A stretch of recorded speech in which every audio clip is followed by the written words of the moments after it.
discourage and break the will and make Americans nervous and frightened about being attacked on their homeland. One landed in Portland, Oregon. Another one landed in California on the coast, basically in the desert. And then another one landed in Houston suburbs at the time. So that's relatively close to the city itself. The other one landed here in Omaha. The one in Portland killed a woman and her child. The one that landed here literally destroyed that corner building here in Omaha. The Army sent out crews of men to clean up the damage, and they forbid the World Herald at the time to report it until after World War II was over, so that no one knew that we had been attacked. So it was a hush-hush scenario. Someone asked me while we were stopped the significance of Dundee. Dundee was a village that really was established in 1927, became incorporated. But what you don't know is that it is actually at a major point of the convergence of several different trails, one being the Oregon Trail and the Mormon Trail. And at the very base of it being the Saddle Creek Corridor, that was the land that you are looking at today is much different than it was back in the 19th century, 1870s, 1880s, 1890s. And it was extremely hilly. It was also Native Americans were fighting against new settlers trying to come across its hunting lands. The Coots brothers sold land to a fellow by the name of Erasmus Benson. Erasmus Benson set up a little trading store. The last stop before the wagons as they were pushing west. You see, in the Saddle Creek Corridor, it was called that because it was a plateau on top, and then it goes down to a valley and it curves gradually toward the Platte River.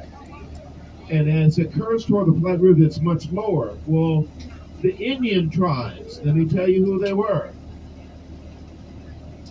The ones that were the nastiest, the Lakota Sioux tribe, right here. Omaha tribe, right here. Potawatomi tribe, right here. But the ones that even the other tribes hated because they were warlike against them was the Pawnee tribe. And they were the ones that fought all the way. So you had a number of different forts that was established along the way. Oh, wait a minute. So you had one of them that was called the Omaha Barracks. And the Omaha Barracks was eventually then evolved into what they called the Sherman Barracks. The Sherman Barracks eventually became known as Fort Omaha. Fort Omaha then established an outlying fort by the name of Fort Calhoun. All of them were sending soldiers after the Civil War, going to a major base in Fort Robinson. Fort Kearny was just prior to that on the south side of the Platte. Fort Robinson is on the north side of the Platte. And they established what they called the Department of the Platte to try to keep the peace. But the Native Americans said, this is our hunting grounds and y'all not coming across here. It really got stupid by 1849 as it evolved in 1859, 1869, 1879 at the height of the Indian Wars. And General George Custer, who was, they say, massacred, he had 200 soldiers and facing 2,000 uh, Sioux tribe members that then attacked them. But shortly thereafter, they established the Ninth Cavalry. Y'all don't even know about the Ninth Cavalry. I remember them well. The Ninth Cavalry was an all-black cavalry group. The Native Americans didn't want to fight them because they were so ruthless.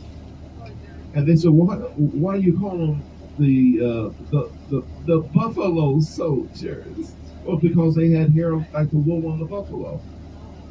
So they were assigned to Fort Robinson, and they were fierce fighters. They continued all the way from the late 1870s up to 1946. My uncle in the World War II was in the 9th Cavalry, and they had a special uniform called the Buffalo Soldiers. Wow. So you're connected, whether you know it or not, to a lot of the history and the evolution of this country. And it started here in Omaha. Amazing. We're all related, you know. Now, let's see. So you got, you have the Overland Trail, you have the Mormon Trail, you had the Denver Trail, Missouri River to Fort Kearney. You know that there was a gold rush in 1849, right?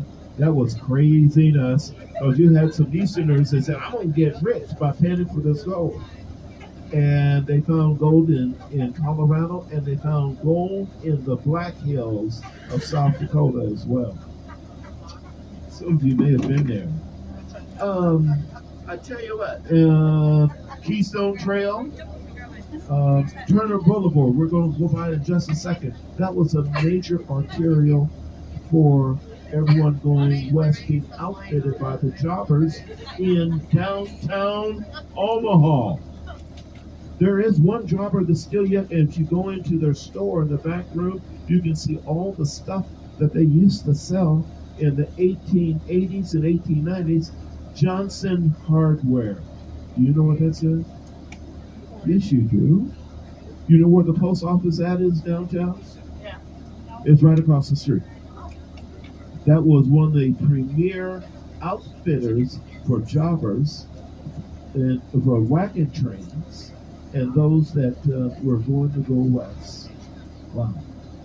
Okay, let me take you down this street.